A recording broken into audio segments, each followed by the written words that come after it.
So I'm young, but I work there for 20 years now. And what we do at MCCN, we are kind of a service provider. In fact, we are an institution that provides services to universities, and we are what is called the National Research Education Network. So if you know European space, this is just for recording, it doesn't go to the room. Okay? So, okay, so the idea here is that we are the National Research Education Network. If you know the European space, you know probably DFN for Germany, Switch from Switzerland, Janet from the UK, SurfNet from the Netherlands. So we are FCCN, we are for Portugal, and we are connected to the GN network, and then we are connected to the world. And we provide a set of services, and this is a few services that we provide. And just to name a few, we have one that is called Colibri, which is a video conferencing service. It's based on Zoom today, but it's the third generation. We also have what we call Educast. It's a platform with video recording, and we have 20,000 videos for lectures of our universities. But we have also things like RCTS AAI, which is a single sign-on platform, and the federation.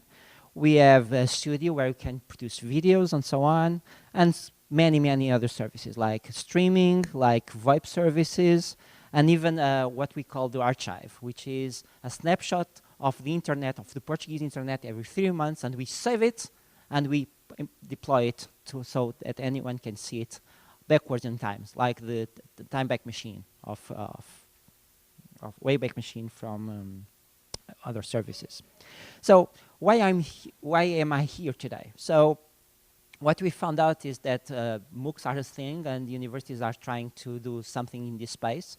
And in fact, there are a few world-class platforms. Of course, edX, Coursera, Udemy, and others.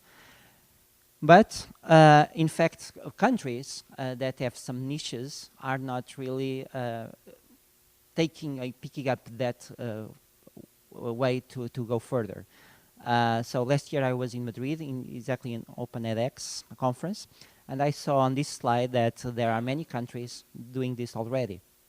And in fact, we started thinking, how can we put Portugal on the MOOC space, okay? Portugal has a cultural heritage that is very wide. You can see, you know, the vineyards, the fado music. There are lots of things like going to the beach, getting some surf. So you should visit and should know more about Portugal, either culturally or the language or even the science that we do there, okay? And we have decided that instead of going with a worldwide platform, we should start a new project that is a nationwide project that is called the Now Project. And our objective is to define and explore an infrastructure, so platform as a service, to produce some pilot courses so that we can bring more universities and other institutions, to promote the platform, to widen the entity base. So this project is different from others because we are not focused only on universities and polytechnical universities. The idea here is to go also to public administration and civil servants and some other companies that might benefit from training citizens at large, okay? So instead of looking only for the academia, we are also looking for public sector. And above all, to promote sustainability, because these projects are expensive and we need to maintain them for the future. So a brief story, we started working on this in 2014. Then we tried to board in more public administration. We finally got some document asking for money. It took 1 year to get to the money. And in 2017, we launched the project, and we have invited Catherine Mongenet from FUN to go there and say to the politicians, you know, this is what France is doing, so Portugal should do the same. And she did an amazing job. And nowadays, we are starting the platform and launching the services. Okay, another thing that is very important in Portugal is that there is this project at the government to promote education, qualification, specialization on digital competences. So this is a partner of us within the Portuguese space. And this project has 3 pillars: infrastructure, education, and marcoms. So on infrastructure, we have the local private network infrastructure that we are designing. We are going to put Open edX on this platform and then develop over it. We have education, where we are going to take universities, help us finding pedagogical metrics that we are going to use on the platform, and then promote services so that we can reduce costs for everyone. And then we are going to promote the platform using marcoms and that stuff that usually neither teachers nor engineers care about, okay? But it's really important, otherwise it doesn't scale and doesn't go outside the world. So right now we have this technology. If you're a techie guy, you will see that we are ready for 40 years of operations. So we are going with almost 100 cores, which is for a small size Open edX is just too much, but you never know. And we have lots of space and links, and we are ready to start. Our environments will be 3 of them, so production, quality, and development. And we are going to host our videos on that service that I said before, the lecturing service, video service that we have. We are using this technique of VM profiling, where we are going to profile a few VMs and then getting them to our operations guy, and then give those machines back to the managing team of the service.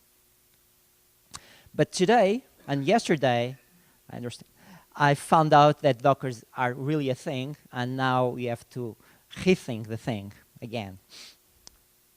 So to wrap up, I think that I'm glad that now you know more about the Now project. You know, that is something about this. So anything in Portuguese or any language about Portugal. We want to achieve and get to several kind of users. So production courses will be academia and public services. For consumers, everyone else, you know, students, workforce, citizens. And we are more than a technical project, okay? And I put the Sudoku over there just to explain that we know the matrix, we know some stuff, and we have some trial and error to do before we get there. But we are going to get there because it's not that art. Okay? Bye. Thank you.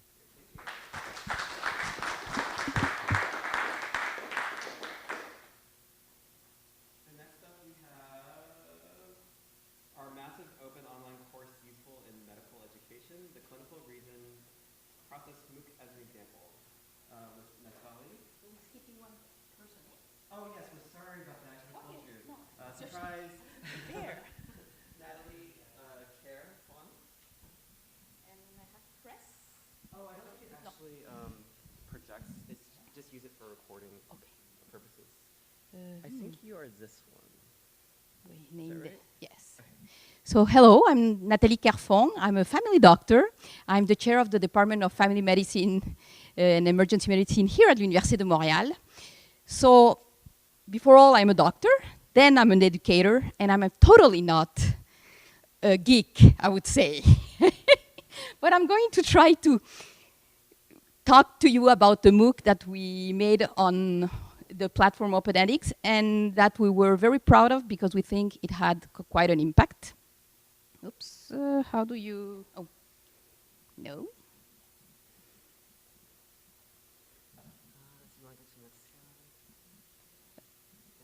Oh, down. Okay, sorry. So the MOOC that I'm going to talk to you about, it's about clinical reasoning. So clinical reasoning, it really stands at the very core of the medical profession, and actually of all health professions. It is defined as the set of complex thought and decision-making processes underlying clinicians' choices and actions in specific medical problem-solving context. And even though we're constantly clinical reasoning, it's very difficult for us to help students acquire the clinical reasoning and even explain it. So there is a lot of research in medical education around clinical reasoning. And I was part of a group in 2012 that published a clinical reasoning model. So that's the model we publish. I'm not expecting you to be able to read the little things, but what I wanted to show you is that it was very complex, and underneath that main model, there is at least 15 sub-models. So we were trying to explain to our colleagues what a great model it was. And they said, well, yes, it's really a great model. But really, we won't be able to grasp the whole model and use it in a day-to-day. It's much too complicated. So after 2 years of trying to do like workshops on the model, nobody was able to use it. So we decided, well, we need to change our way of giving the material. So we said we need an online course. It has to be easy and the access has to be free.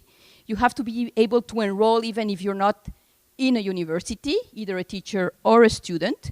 And you have to have an online course that facilitates exchange between participants. And a few months later, Université de Montréal launched a call for project, and our project was retained. So we started to develop the MOOC. So that MOOC, the Clinical Reasoning Process MOOC, is an interdisciplinary course aimed at pharmacists, veterinarians, medical doctors, nurses, dentists, and physiotherapists. The learning trajectory is non-linear and free, and so people can go wherever they want during the course. There is interactive activities with frequent assessment. There is a discussion forum and 1 to 2 meet the teacher sessions.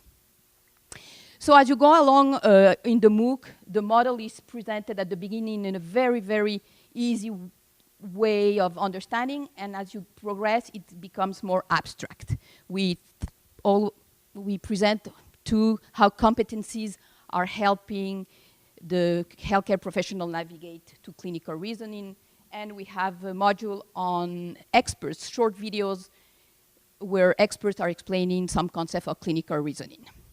So the numbers that are there are extremely modest. I heard like crazy numbers about MOOCs that are attracting thousands of people, so you might be laughing at my numbers, but we were very proud. In 2 years, because in medical education it's already a niche, that MOOC is in French, so you're already, and it's medical education on clinical reasoning. So there is not a lot of people in the world thinking about clinical reasoning, even though people are using it every day. So because it's French, you wouldn't be surprised that our main participants came from Francophone countries. We were very happy with the presence of Haiti. Université de Montréal has a very close link with Haiti in medical education and in medical health. So we had a big contingent from Haiti. The MOOC was very appreciated by the participants. We really struggled with group discussions. The age of our participants were 40% were over 30, 48 years old. We figure maybe they are not very at ease to be discussing things. So that was the struggle. For the rest, we were very happy. The MOOC content now is being used as POCs. The learning material is using for flipped classroom sessions or just for extra material in traditional learning sessions, where it is used. And that's why I think it's a very big success. Because you remember the model, nobody could understand it. Even here in Montreal, nobody was using it.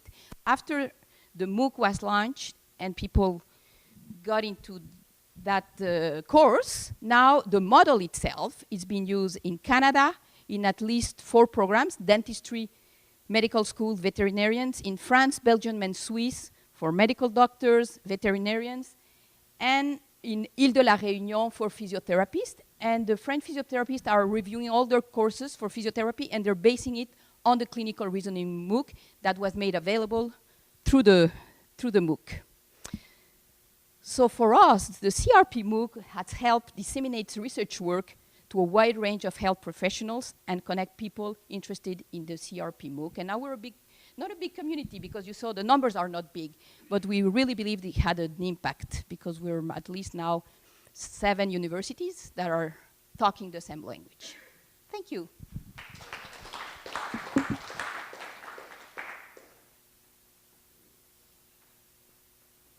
So next up we have, what does it mean to be a learner-first organization with Caire Klein?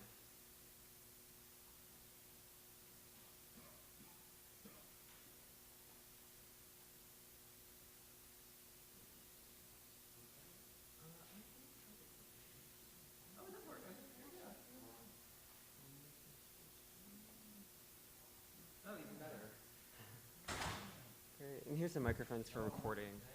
Thank you.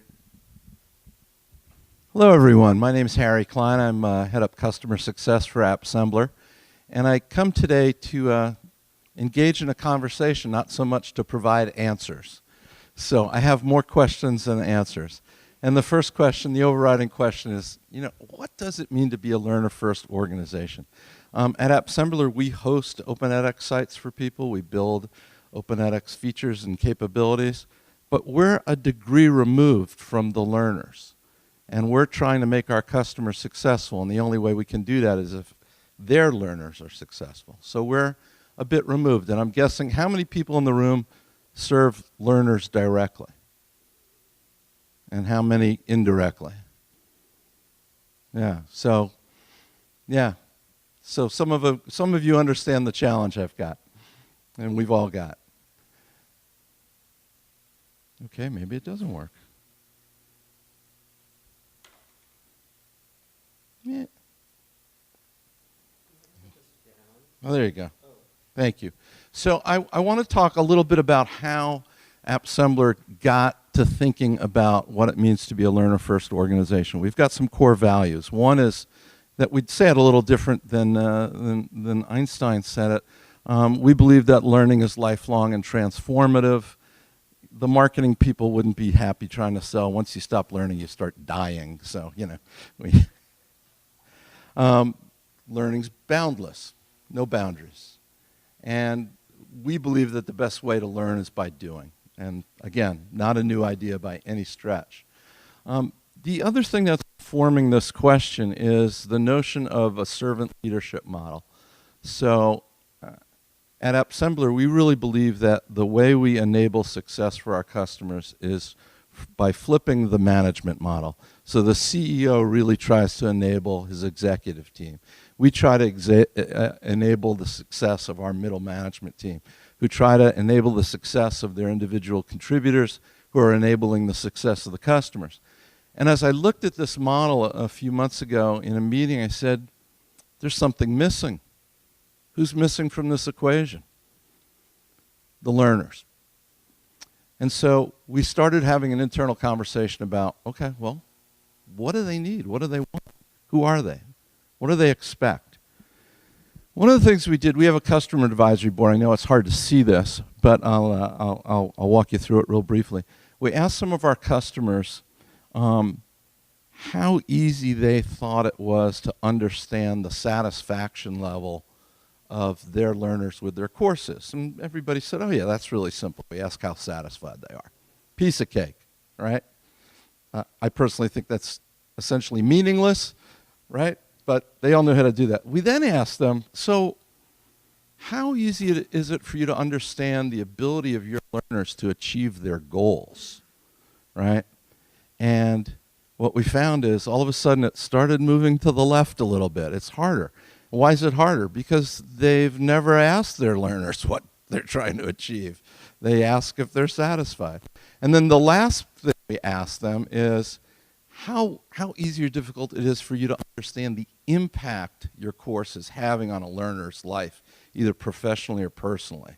And it got harder still. So that was really kind of enlightening to us. Again, do we sort of intuit this and know this already? Yeah. But it always helps when your customer looks at you and says, I don't know how to do that. So what do we need to know about learners? We think these are the questions we're starting.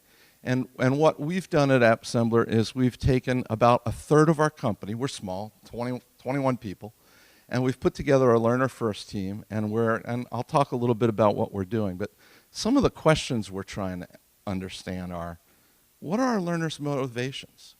Are they intrinsic? Are they extrinsic?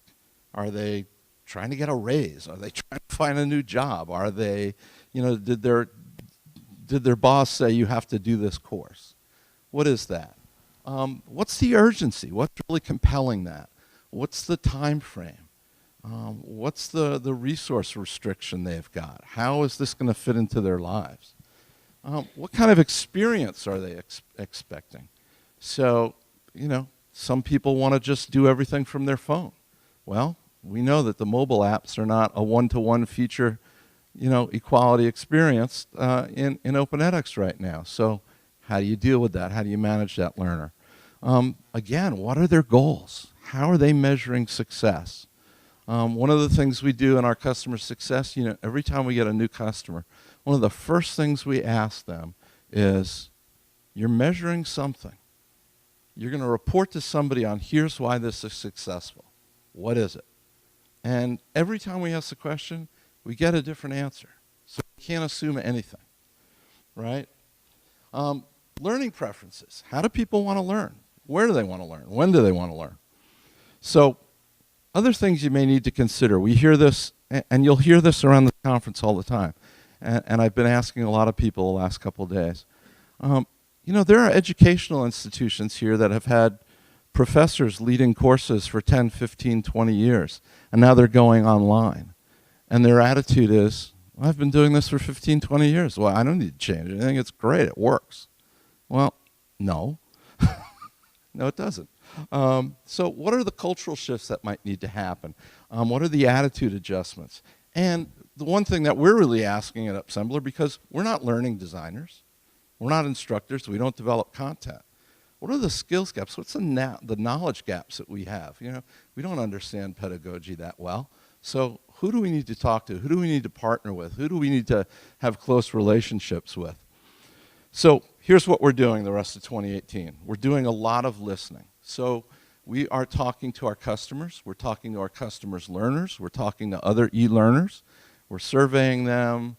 We're literally having one-on-one conversations wherever we can. So that's part of it. We're doing a lot of secondary research as well. There's an awful lot about learner experience and how people learn that we need to think about and figure out how it ties into what Upsembler's doing. We're designing. So when I say we're designing, we're trying to figure out how this notion of learner first will impact every feature we develop, everything that we put into our versions of Open edX for people. So what does reporting need to look like to support learners? What does the mobile app need to do? Thank you. And again, we're engaging. So we're here. We want to talk about this. There's a new Open edX Slack channel called Learner-First. Would love to just start the discussion there and continue it. And thank you so much for your time.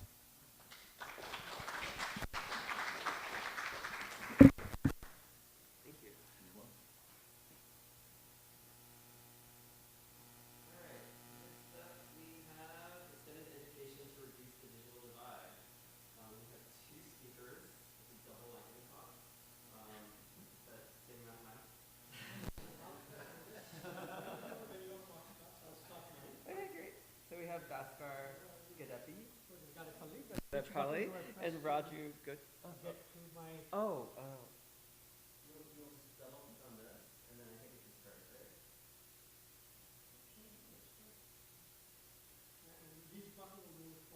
Oh, I thought I just progressed automatically. Yeah. So we started. This is about taking education. Use the microphone.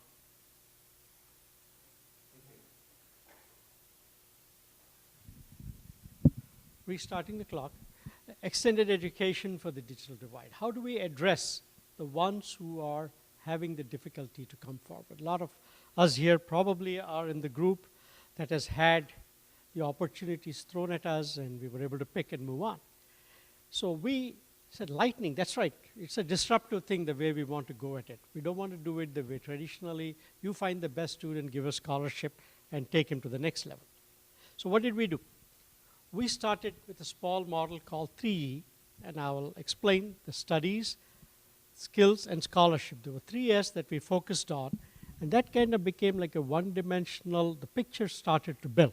And we had success over the years. That's what I'm reporting in the highlights. We had students graduate. We had other things. I'm rushing through, so we are able to maintain a 5-minute thing and health, hygiene, and harmony. So that's where, Doctor, your talk would be of interest, because we'll talk about some of the kidney failure studies, things that we've been doing in India, and how do I try to move it into a system that others can benefit. And I think in a way we are picking up where Harry left off. We're first-time learners ourselves. as we are delivering. The third E is economy. Good health, good education, you got to make money. If many of us in this room haven't made money to do anything good for others, we haven't achieved. So we focus on that aspect also. And here what I want to point out is, a few years into the program, the children are funding 50% of the operations through their earnings basis, like a tax structure. And ownership of administration is 100% in their hand. So just to recap, the three E's are education, environment, and economy. From 100% external funding, external was our family funding, joined by a couple of folks we call channel partners and core partners. And the 3E program is now looking for partnerships. That's probably one of the reasons that I'm here, to establish new centers which would require that we use something like OpenEdX, etc., to go on. So with this foil, I'll give it over to my co-author.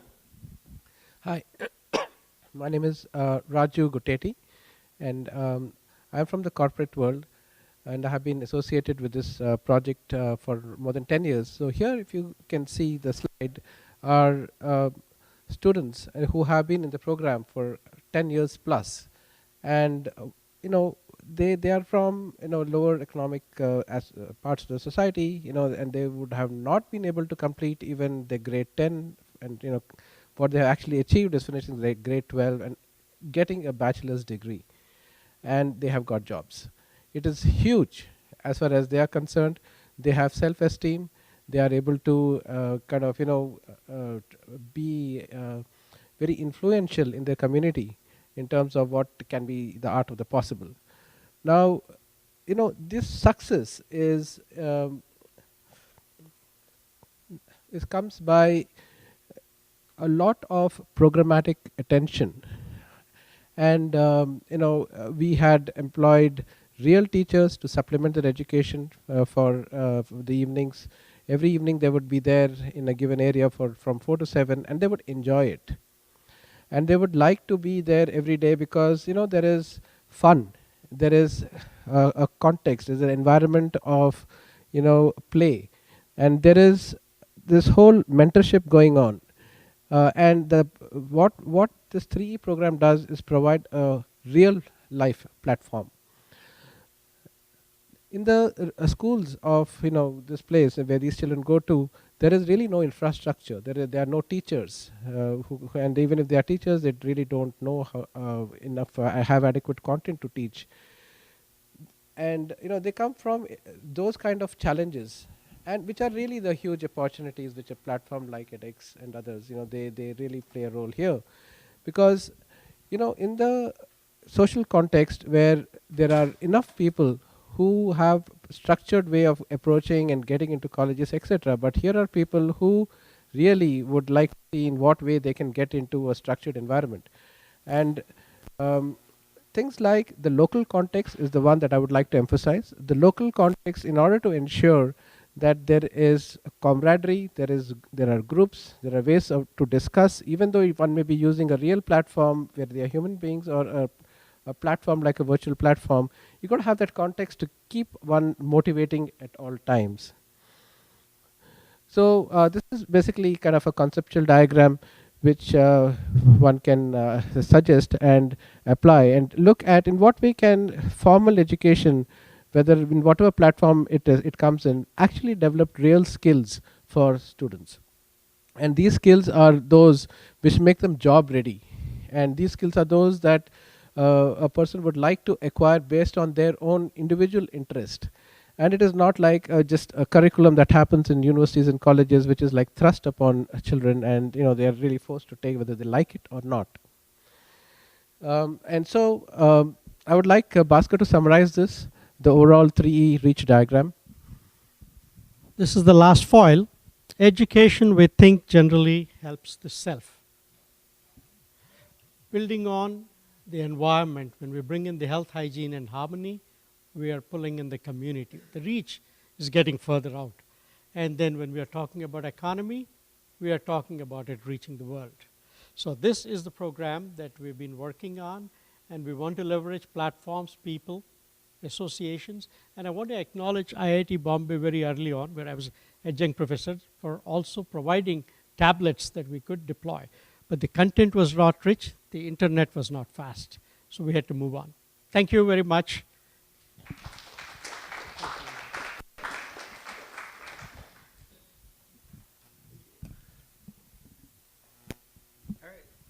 Last but not least we have is digital learning forgetting a generation and missing an opportunity.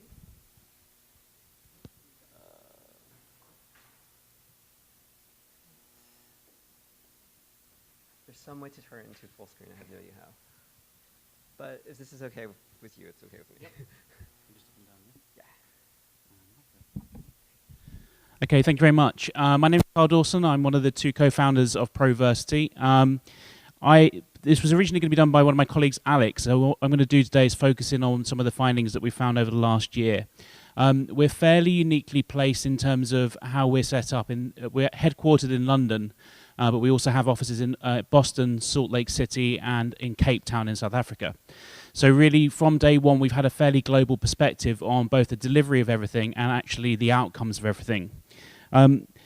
The critical thing I'm actually going to focus in on today and actually keep to the kind of the lightning theme is something that Class Central produced in terms of literally really where the hotspot in terms of the growth of the MOOC market is. And the reason why I think this is tied into looking actually where this whole space is going is because this is something that's actually mutually beneficial both for the academic community, the professional community, and the learners themselves. And it's a really simple slide that they put together for one of the surveys and reports they did a couple of years ago. And really, no matter whether we're in South Africa, whether we're in Europe, whether we're in the States, and we actually deliver now from California through to Australia, delivering in Asia as well, we all know that MOOCs have really been particularly successful in the professional space. So actually, in many ways, we're just reinforcing the kind of the ivory towers that are out there. But with actually where the professionalization of the MOOC space has gone, particularly in terms of the move from MOOCs being free and then moving up to being paid for, actually where we're seeing now, no matter where we are in the world, the one space that really works both from a faculty point of view, from a learner point of view, and actually something that's actually sustainable is the middle space, particularly where edX has done extremely well, which is in the micro-credential space. The reason for this is the MOOCs have been fantastic, and when we got involved with this, we started in 2014, we talked to academics, and they said, we don't know where the train's going, but we know we need to be on it. And is this a marketing tool? Are our campuses full? Is this going to get more bums on seats on campus, etc.? And a huge amount of money went into edX, into Coursera, into building and delivering courses. But actually a sustainable model that's now really working is this micro-credential space in the middle. And that's the space that we're now seeing things like Get Smarter in South Africa that's just been bought by 2U for $103 million. Really sort of showing that this part of the space is really where there is a market. So it's really around that $1,000 to $2,500 mark where professionals, it's a price point at which can be afforded in the developing world and in the US and in Europe, etc. But it's a space where people are actually getting quantifiable results with some academic credibility behind it. The universities are able to invest in that space in terms of actually putting a blended model in place, so that it's not just a purely asynchronous kind of model, but actually it is a development of what happened there with MOOCs, and it's actually really beneficial from a learner point of view, because we're now beginning to dramatically reduce the costs of that professional development space and or getting career relevant qualifications.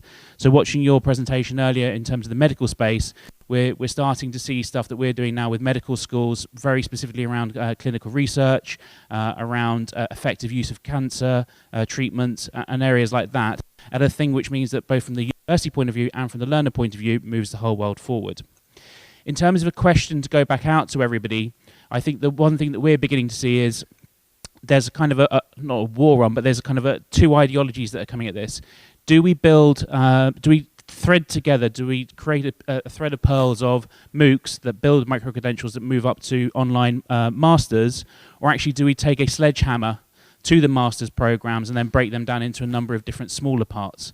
I don't think that we've seen actually where that will land yet, but that's really where we're seeing a particular kind of growth within that space of like two ideologies that are going there. Or will the third answer actually be producing something from scratch, brand new? And then in the other place, in the same way as with airlines around the world, you have code sharing. The other place where we're beginning to see battles or kind of like clashes of ideology is around, can we code share between different courses, particularly on that micro-credential level. So if I'm paying $1,000 to $2,500, no matter where I am in the world, I'm getting a great micro-credential from a university, but actually that university might be the very best on clinical psychology, they might be great on leadership. Can I thread that together for my own master's course? That's a really exciting space. We're involved with one alliance of 3 universities from South America, Europe, and Australasia, and we're beginning to see whether that will be one of those that they're going to actually be beginning to code share amongst themselves to do that as an experiment. The obvious question is, well, if they did 2 courses from this, am I going to get the qualification from here? Am I the best university? Am I diluting this? Am I a smaller university? Actually, I want to have the credit, and all those kind of conversations that are going on there, basically. It's a really interesting space. We're seeing significant amount of investment going into it, both from a kind of like venture capital and investment community. We're seeing results that are working really well from a university point of view, and actually when we talk to the learners, they're far happier as well. So it's just one of those spaces where I think, have a look at that market, particularly if you're from the academic world and from the professional world, and it's really where we see the most exciting opportunities at the moment. Thank you.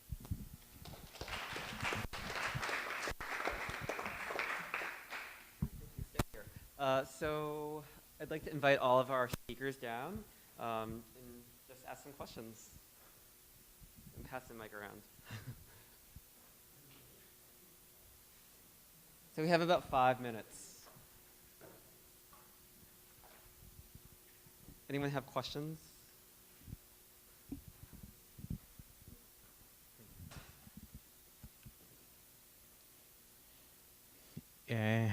Thank you very much for all your thoughts. It is a question for Nathalie. It seems very like weird MOOCs on medical because you must think that you need a lot of practice in the field in order to have like high quality, responsible medical students. So how do you do like the practice part?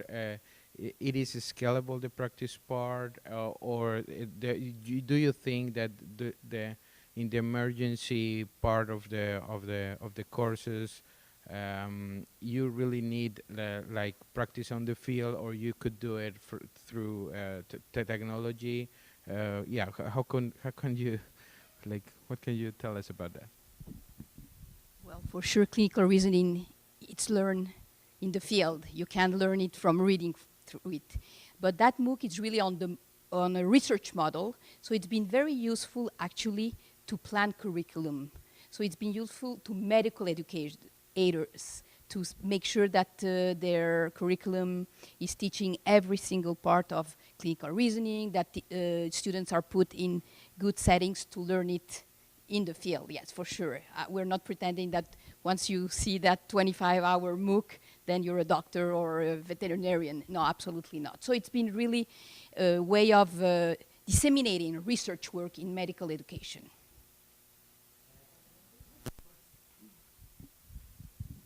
Okay, so on our project we are working with the government, Health Ministry of Portugal, and they are creating MOOC courses to help processes on hospitals. So medicals are already medicals, using normal activities, but they want to increase their capability on processes within the hospitals.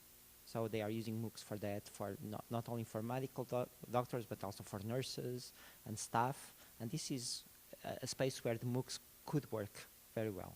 That's one thing. The second thing is we are working also with the nursing polytechnical, university in Porto, and what they are doing on the MOOC space and on the digital space is to complement their physical activities with digital activities, and they have simulators of cardio and sound of the chest and so on, and they put the students through those simulators in such a way that it would not be possible physically. They would have to have hundreds of patients with the condition so that the students could find out that condition.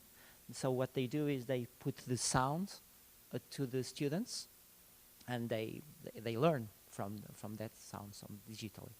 Okay, so. Any other questions? We have time for one question. One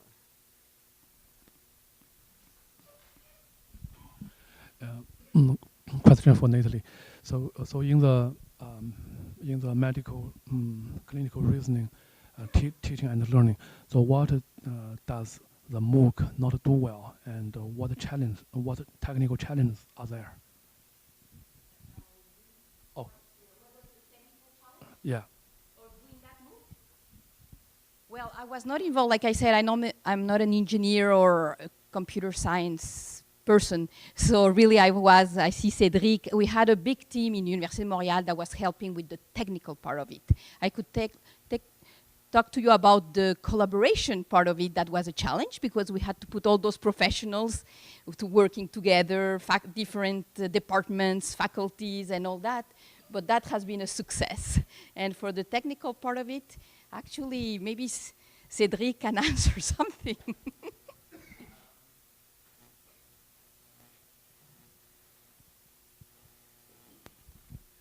Well, for the technical part of it, sorry. Thank you.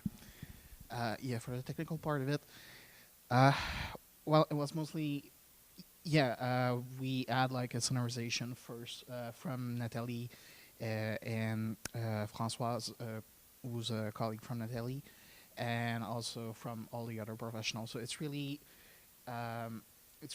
there's a lot of planning involved. It's not something that can be done really quickly, and there's a lot of back and forth.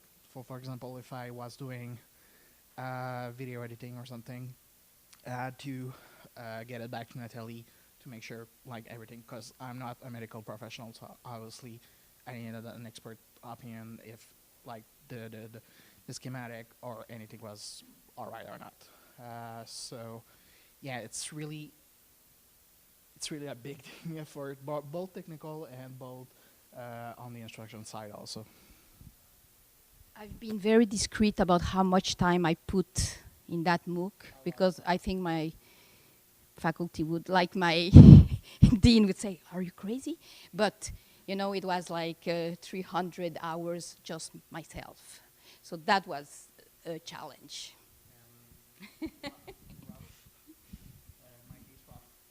Probably a good year, I would say, just like putting everything together on the technical side.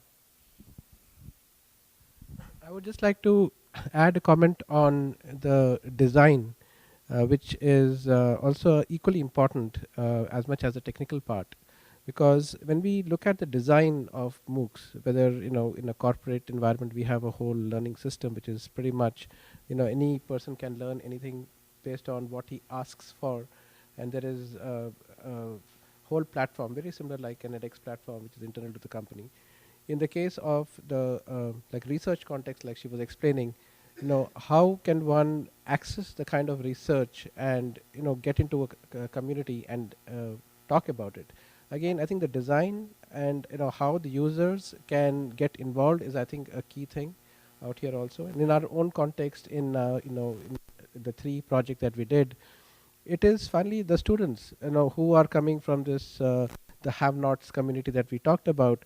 What is it that they need? The design, I think, is a key element of this, because I do believe that from a tech point of view, these platforms are there, and there will be, of course, challenges in every place.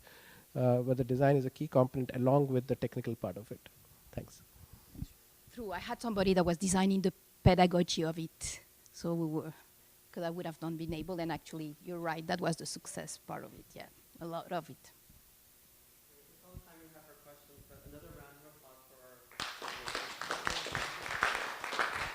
I would like to give you my card.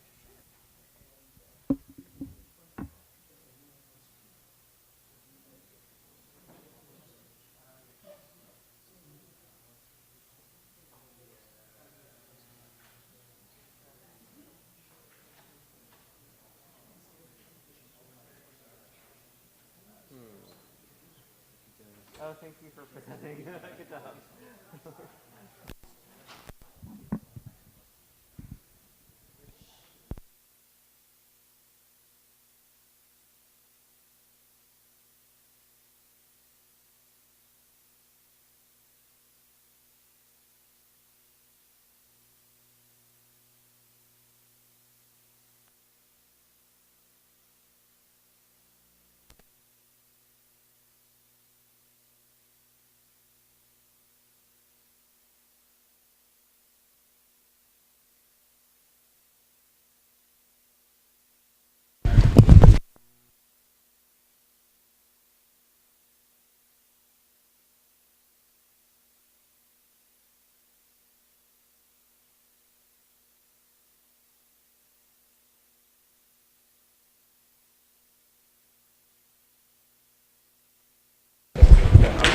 Un, deux, test. Un, deux, test.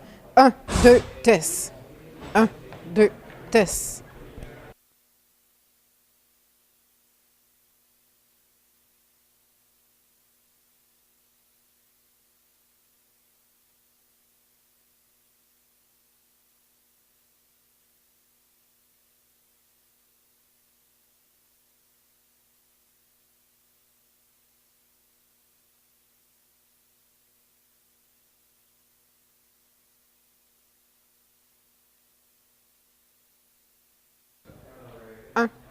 Un, deux, test. Un, deux, test.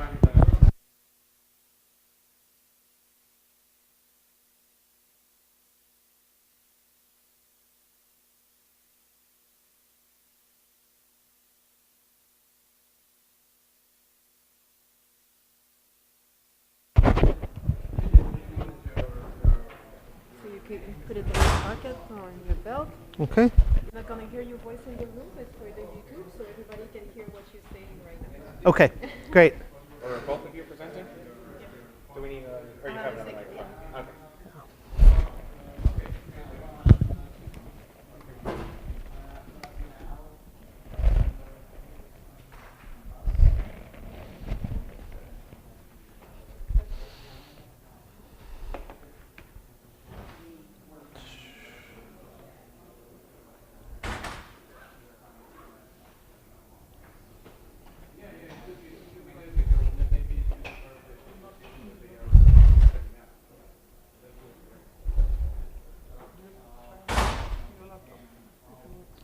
Sure. Are you having troubles?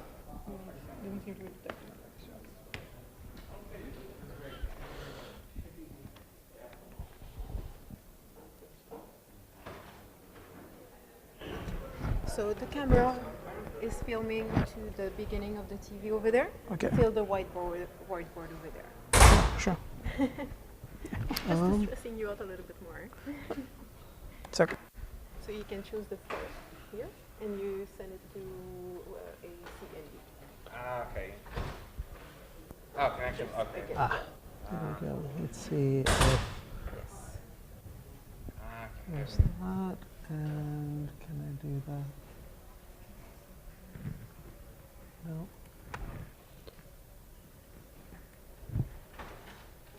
Nope, that's not presentation mode. No, I had it. There, it's back.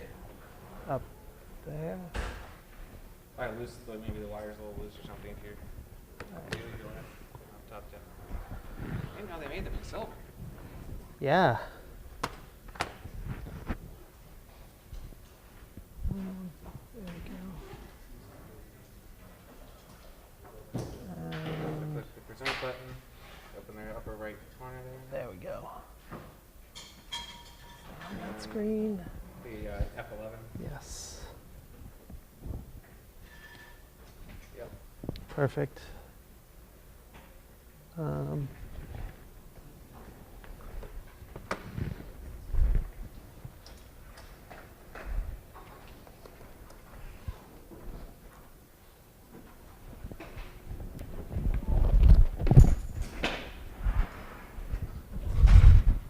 That out of the way.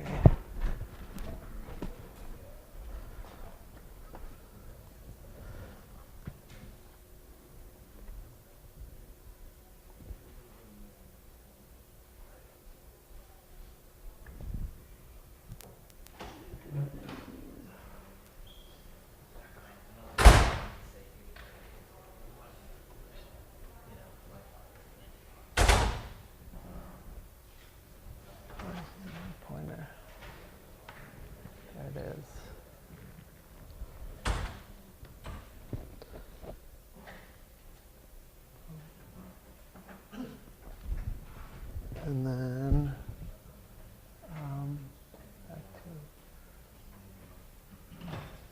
there.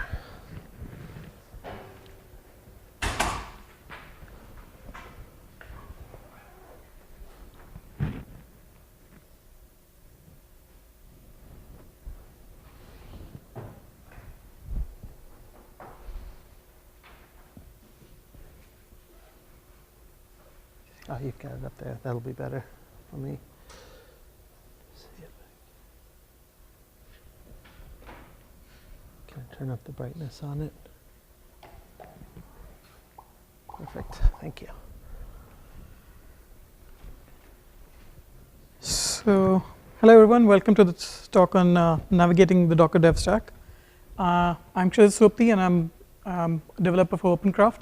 And I'm Cliff Dyer. I'm also a developer with OpenCraft. I've been working with them for about a year, and I was with edX for 2 years before that.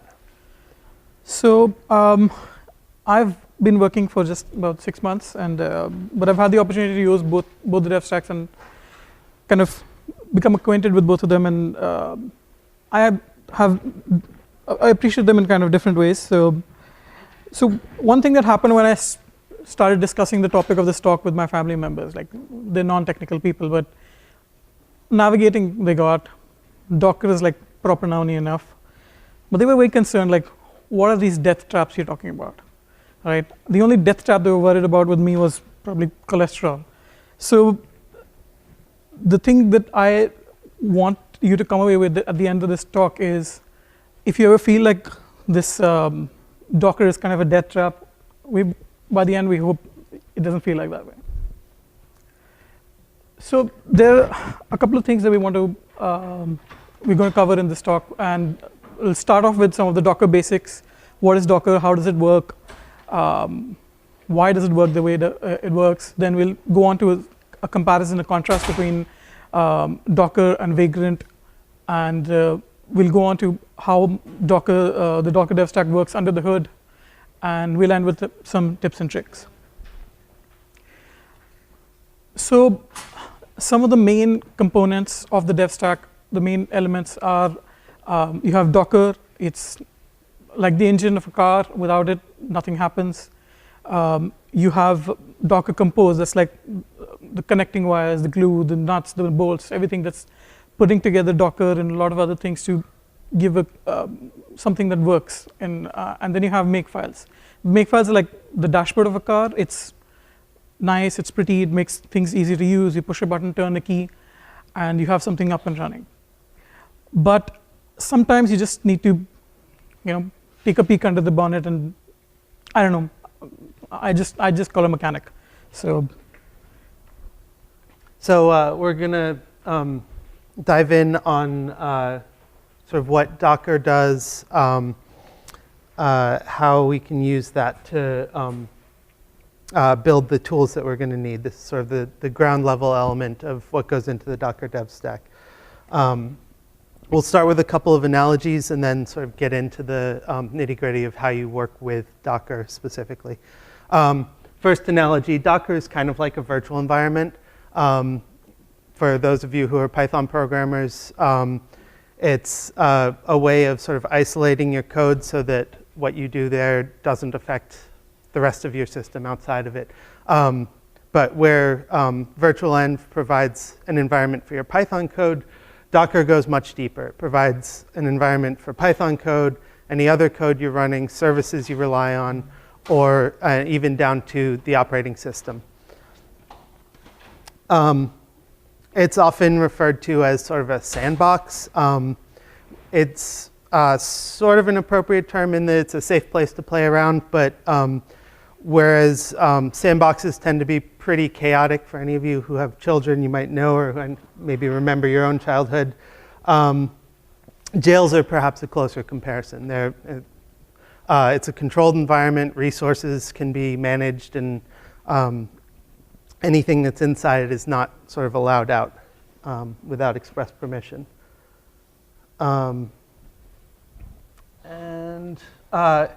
Docker is also our second analogy. It's like Git.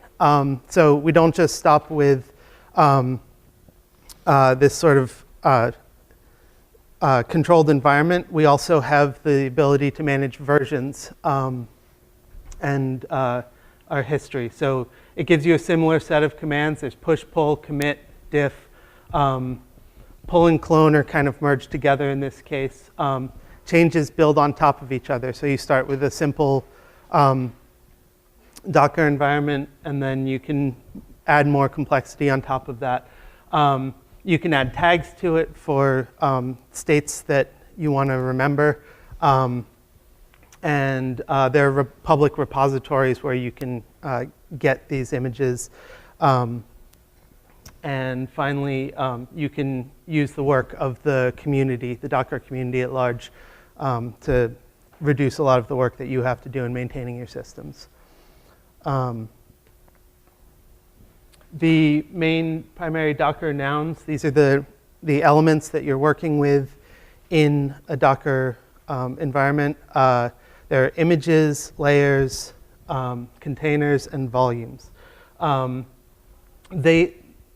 Docker doesn't really operate in the same way that Vagrant does, but it does have some similar concepts that'll sort of help you if you're transitioning from the Vagrant Devstack to the Docker Devstack to understand what you're looking at. It has images, which are sort of these static, read-only pieces of functionality that you can build on top of. Those are a lot like Vagrant boxes. It has layers, which we've got snapshots in red over here because they don't really operate in the same way, but there's some analogy between them. And we'll talk more about the differences a little bit later. There are containers, which are sort of the running piece that you put on top of the images in the same way that a Vagrant VM is built on top of a Vagrant box. And then you can have shared folders using volumes, which is similar to the way that Vagrant does it. And those persist beyond the life of the Docker images. So as we said, the Docker images are built in layers. So if you have a Python 3 image, that'll be built on top of, it needs an operating system so you can run Python. So there's this Python 3 image that builds on Ubuntu. You can take one of those Python 3 images, install Django on top of that, Django version 2, and create a new image from that. And the Django version will build on top of the Python version. These pieces can also be reused. So if you have Django 2 built on Python 3, you might later want to build Flask on top of alongside that for another one of your projects. And they can use the same Python image. And so that'll sort of save you some effort. You can then build a specific Django project on top of Django, on top of Python, on top of Ubuntu. And it all just sort of, you have one copy of each, so it doesn't proliferate too much.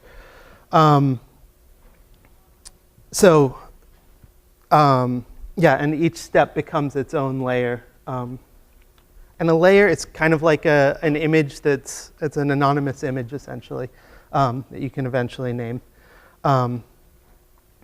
So yeah, you could build a MySQL image, and all of these things will work together on your operating system. How do we build these images? It uses a file called Dockerfile, which is going to be very similar to your Vagrant file that you're familiar with. It's a set of instructions. It takes an image to start with. You provide a series of commands or directives, sort of runs that command on the box. Each line becomes its own layer for the most part. So you run this, and then you have a new layer that is the Ubuntu box with apt-get update run on it. And then add includes your current directory on the box and creates a new layer. So this is, each of these steps is cached so that you can reuse it. It's kind of like if you had a Vagrant system, signing into your Vagrant box, running a command, taking a snapshot every single time you do it. Except it all happens behind the scenes, so you don't have to make all those separate snapshots.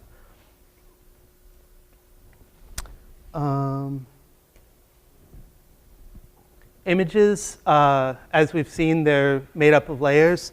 They're read-only. Once you have an image, it doesn't get modified. Instead, it just creates a new image that builds on top of it, or a separate sibling image to it, depending on how you do it. These layers can be reused to save hard drive space and processing power. They're created using these Docker files.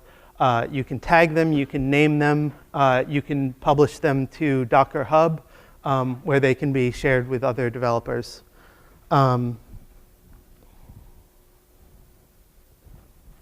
Containers are essentially the read-write layer that builds on top of an image. If all you have is an image, you can't really do much with it because you need to be able to read and write. So this is essentially like a VM in Vagrant. Let's see here. It is, this is also, to use the Git analogy, it's like cloning your repository into a working directory where you can then make changes to it. You can run a container. It's an execution environment for a single process. Once the process is finished, the container's done. You can create a new container and run more stuff in it, but or you can delete it and just remove it from your system. And once the container is discarded, all the changes are discarded with it.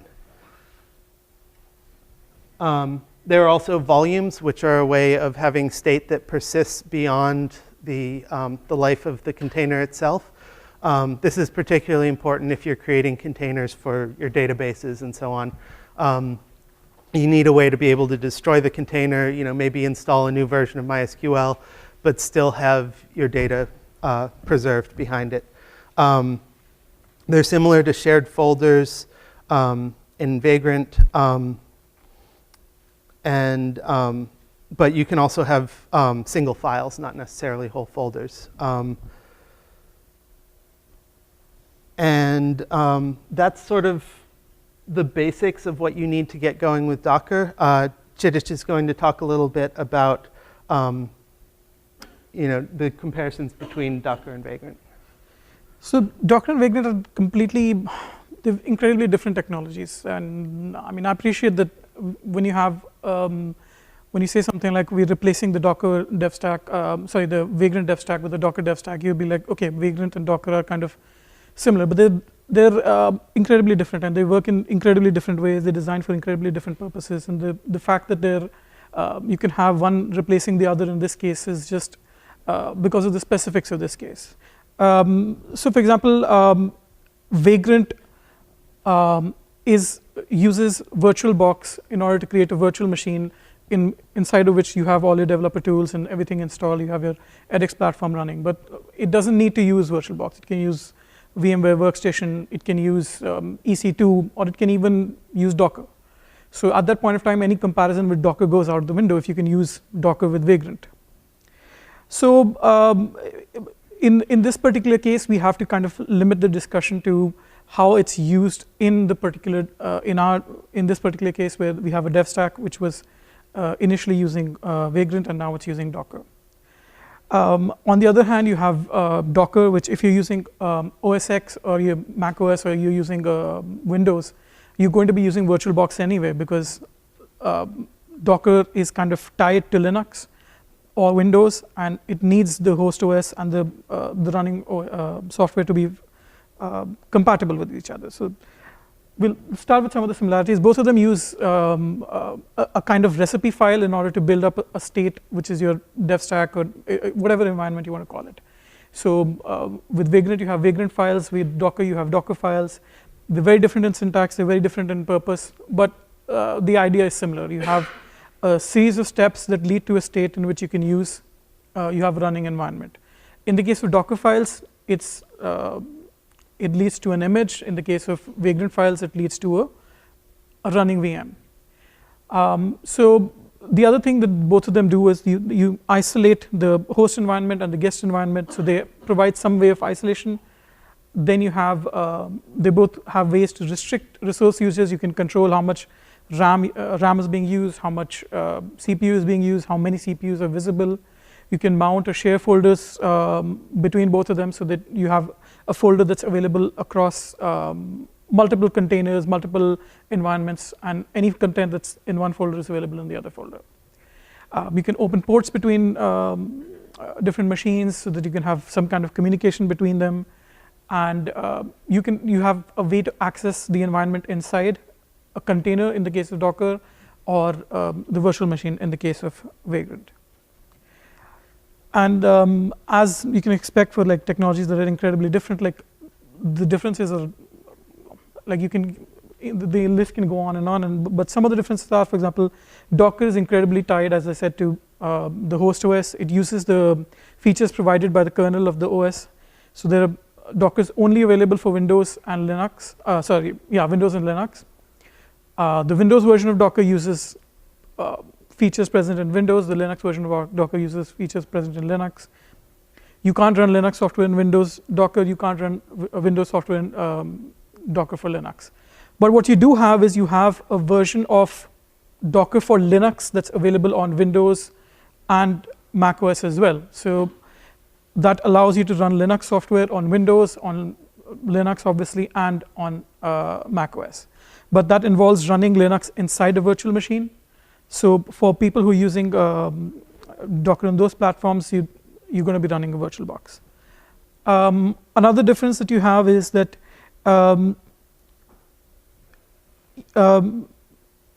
you don't need a bootable image in Docker, because Docker is running things on the host OS. It's only changing the environment in which the software is running. You don't need a separate kernel, separate services running. It saves a lot of resources that way. But what it also does is it isolates using the kernel features. So all you need is a single static binary that has everything self-contained, and that'll run. So a Docker image could be a single file that can run. A lot of Go applications are built this way, where everything is self-contained. So you just need a Docker image like that. With VirtualBox, you need to have an entire bootable Linux environment or Windows environment, and it needs all of those files, all those services running in order to provide even a single service that's a single binary. So the Devstack in Docker has each service in a separate container. It would be like running around 12 different VirtualBox machines in order to just get the Devstack running. So obviously that's not something that's possible with VirtualBox. It's possible, probably not ideal. It's kind of pushing your computer to the limit. And but one thing that's really missing in the Docker version of the Devstack is that there's no way to take a snapshot of the entire system, because it's spread across 13 different containers. There are different volumes. There a lot of it's spread across so many different places that you can't have a single consistent snapshot that you can take at any point of time and then restore it and get back to execution. And that's a huge feature that's kind of missing. But still, despite all of that, I think one of the major reasons to use Docker is that it just has immense performance benefits. Especially if you're running it on a Linux environment, it's running natively on the machine, so there's very little performance degradation that you get. When you start something in Docker, it's a matter of milliseconds or seconds. It's not like minutes where you have a VM booting up. When you have a virtual machine, you limit the amount of RAM available on the virtual machine. That's 2 gigabytes, 4 gigabytes. The software could be using 20 MB, but some of that is not available for you on the host OS. That's not the case with Docker. Whatever limits you set in Docker are like the maximum limits. You can go a lot below that and nothing goes wrong. And there's obviously no, as I mentioned before, there's no overhead of running a second OS in all its services. So this allows you to run like dozens of containers, which is something just not possible. Pushing 4 VMs and virtual machines is kind of testing your luck. So like some of these benefits are negated when you're using Windows or Mac OS, but even on those platforms, you have only a single virtual machine that's running no matter how many containers you run. So there are still some performance benefits. There's still some advantages, and as to me at least, they're enough to think of the Docker Web as a much better way of running software and dealing with those things. All right, so that sort of gives you a sense of what Docker can do on its own. The Devstack, Docker Devstack, is built on another technology called Docker Compose. Docker Compose is used for orchestrating individual Docker containers together. As we said before, a Docker container essentially runs a single process. A Devstack will need to have a database, it'll need to have MongoDB, it'll need to have LMS, Studio, e-commerce, a whole host of things running that would be individual Docker containers on their own.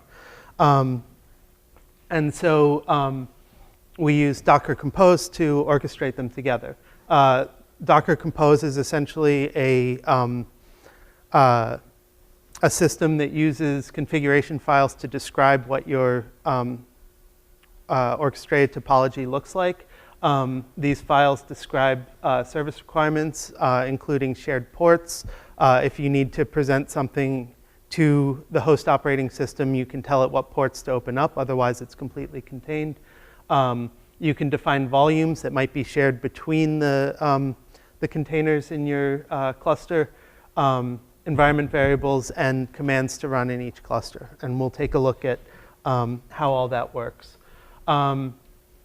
So this is what a Docker Compose file looks like. This is a very truncated version of what we see in the actual Devstack Docker Compose files.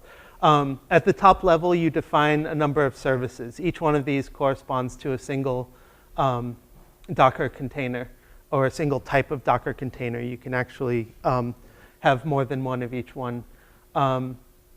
So in this instance, we're going to be looking at memcached, MySQL, and e-commerce.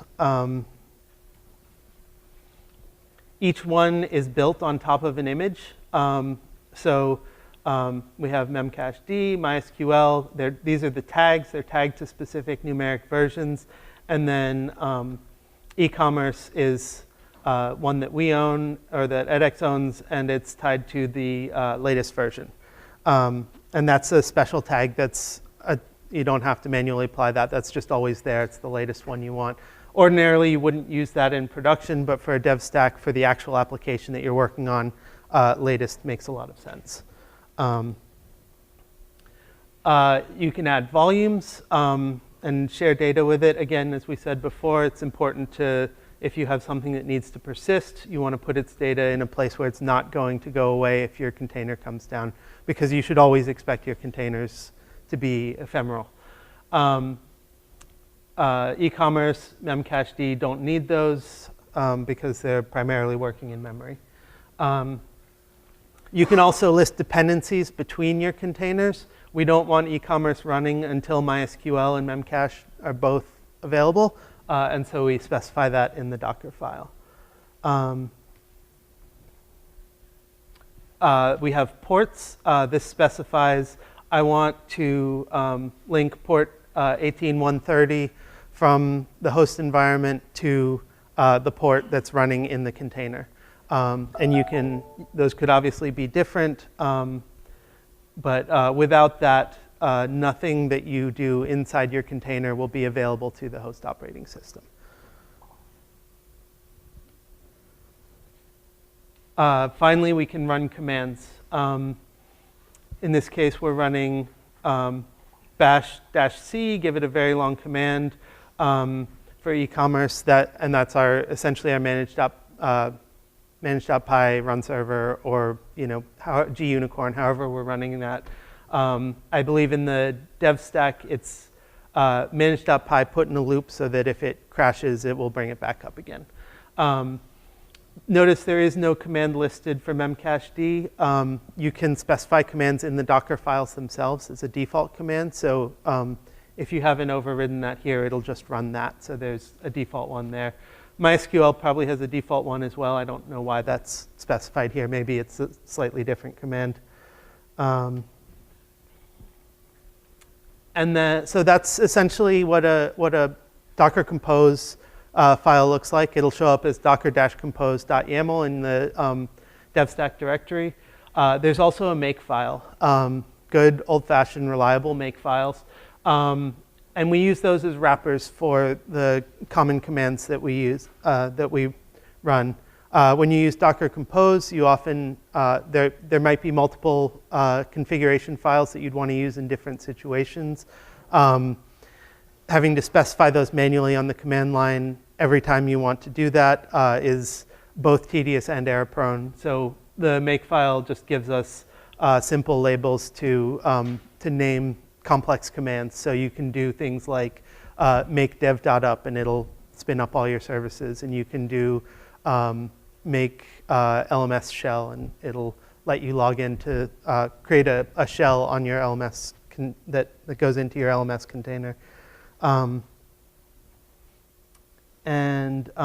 are ways to customize the make file by adding other files in the directory, so you don't have to modify something that's already in version control. Kshitij will get into those in just a moment. And then finally, there are a number of scripts. I'm not going to go through all of this because it's changing rapidly. These are already out of date, and we're a little short on time. But when things get too complicated in the make file, they essentially get pushed out into these scripts as essentially modules that the make file can rely on to do more complex commands. And so that brings us to some tips and tricks. Yeah. So if you've, like Cliff just mentioned that you have a number of scripts that are present in the Devstack. So some of the scripts that are present are these SQL files, and they're essentially database dumps. They keep getting updated. So one issue that you might face when you start off is that if you're running a very old branch and the database dumps are kind of newer than that, then you run into issues there. So one trick that to start off with is that you just go back to the history of the Devstack and fetch some of the older versions of the database dumps. So that's one trick that I've used in the past to some success. So one of the most important things that I do is I add a couple of custom make commands to the make files, and the best way to do that is to use a file called local.mk.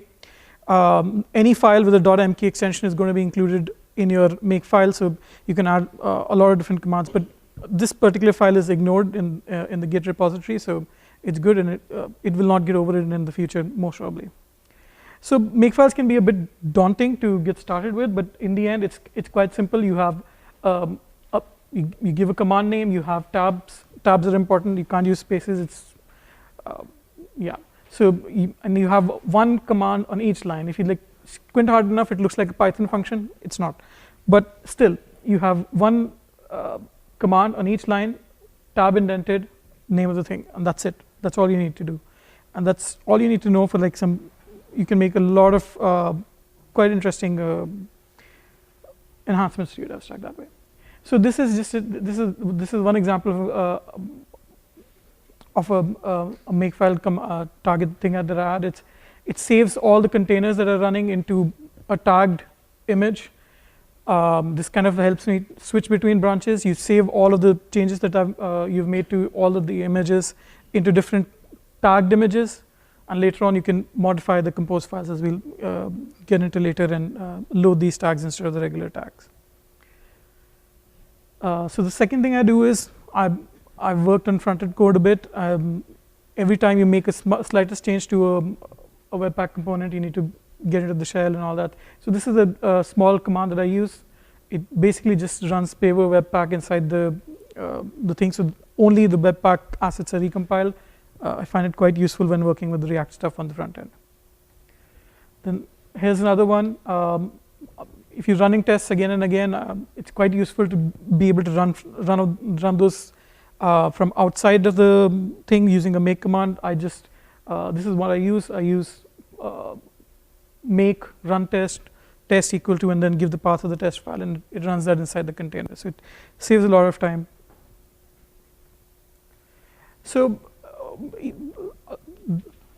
there's no concept of connecting to a container using SSH because it's running on the same system. It's your system. You don't need SSH to connect to it. You can install an SSH server and connect using SSH to a container, but you don't need to do that. So the best thing to do is just use the docker exec command and just run bash inside the container. That's all you need to do. The IIT is short for interactive and TTY. You kind of need that to connect inside it. So there is a make logs command, but I kind of prefer to have to directly run docker compose logs. This is I like to do that because the first thing is you can specify how far back you want to go. I go back to, let's say, 200. I can specify which service I want. That's LMS in this case. By using follow, you get a running stream of logs. You can set the Docker Compose HTTP timeout to, let's say, 3600 for like 1 hour of logs, and it won't time out till then. Otherwise, it'll time out in a minute by default. DevPy is an incredibly useful tool that's included in the Docker Devstack. DevPy is basically running your own PyPI. It caches any packages that you install from this as the index are cached on your computer. The next time you install it, it'll be served from your own computer. So you can have multiple Docker containers again and again installing the same packages, and it will not be fetched from the internet again. It saves a lot of time. If you can add this index to your own computer, you're going to save even more time because it'll be cached even then.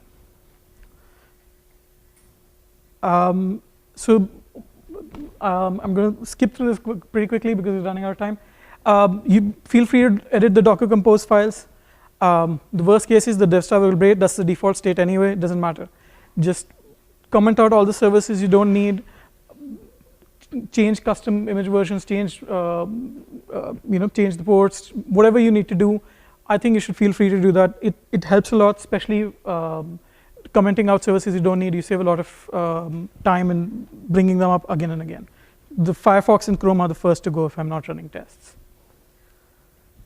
Again, there are ways to take snapshots of volumes. If that's not possible by default, I'd recommend that you look into Butter Volume and Convoy. They use their own mechanisms for having multiple volume states. It's worth looking into that if you need something like that. And finally, this is something that I find really useful. I live in an area that doesn't have fiber connection. We're slowly importing first world problems in India, so I can't help it. I often can't get fast enough connections to download so many images and all, and every once in a while it runs out of space. So what I do is I set up a Devstack on AWS. That's not possible with Vagrant because you're already running a virtual machine, but that's pretty useful if you have if you're living in an area that has slow internet connectivity. That's one huge advantage of the Docker Devstack, that you can have it running in a remote environment. And that's about it. Any questions?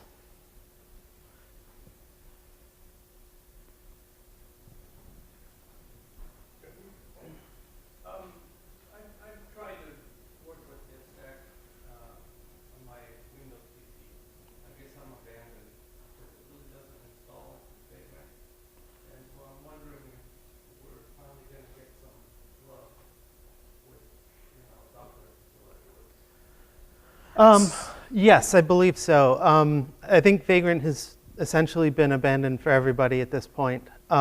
So you're not alone in that anymore. And Docker will, as Kshitij was saying, will run a Vagrant VM behind the scenes that will have Linux in it. And so there should be, from the perspective of someone, of the end user, there should be no difference once you're running in it in terms of the functionality.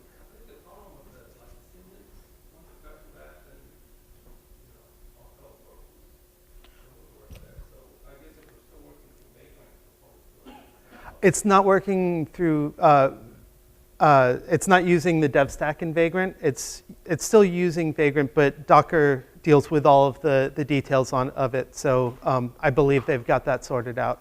I haven't tried to run it on Windows myself, so Someone else might have a better answer for you, but Yeah, I'm not sure. I may be wrong on this. I think officially, I think we support Mac and Linux for Docker Devstack. I think you might be able to get it to run under Windows. There's Docker for Windows, which comes from Docker. It will install. I think it actually uses Hyper-V. I think okay. Docker for Windows will run a Linux VM and Hyper-V on your Windows machine and let you use that. I think there might still be some issues with it'll actually run on like Windows 10, maybe Windows 7. Mainly just we haven't tested a lot with Windows yet, but the plan is to have Docker Devstack work with Windows. It probably won't impact for Hawthorne, but hopefully my Iron will be.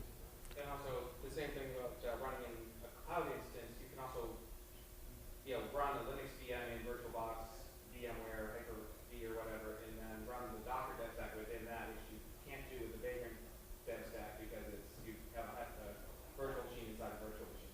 So that's also the potential solution if you can't get it to run on Windows. Our Windows support is not great. Last I checked, the Windows version of Docker is also kind of tied to Hyper-V, as you mentioned. That if you have VirtualBox or VirtualBox or VMware installed, then it has caused issues for me. So generally you need to uninstall all of those. I don't think it can work with those. The Docker for Windows, when it's running Linux, can't usually use VMware or VirtualBox.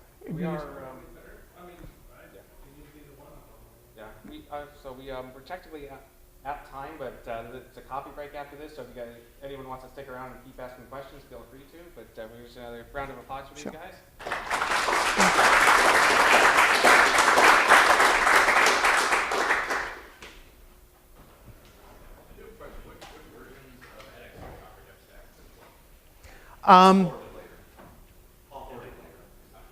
Yeah.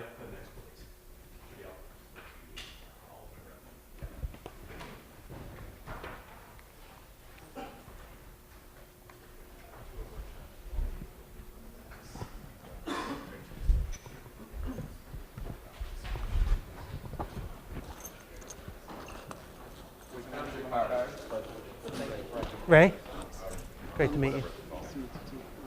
What is it called? What's that? Yes. I keep saying that's all under edX/Devstack. Yeah, you just check that out. You cd into the directory and you do make dev.up and you're good. Actually, make provision, then make dev.up and you're good to go. If you have Docker installed. Okay. Yeah. WhatsApp, you can actually you have to do something on your phone. You can actually get it in a web browser, but it connects back to your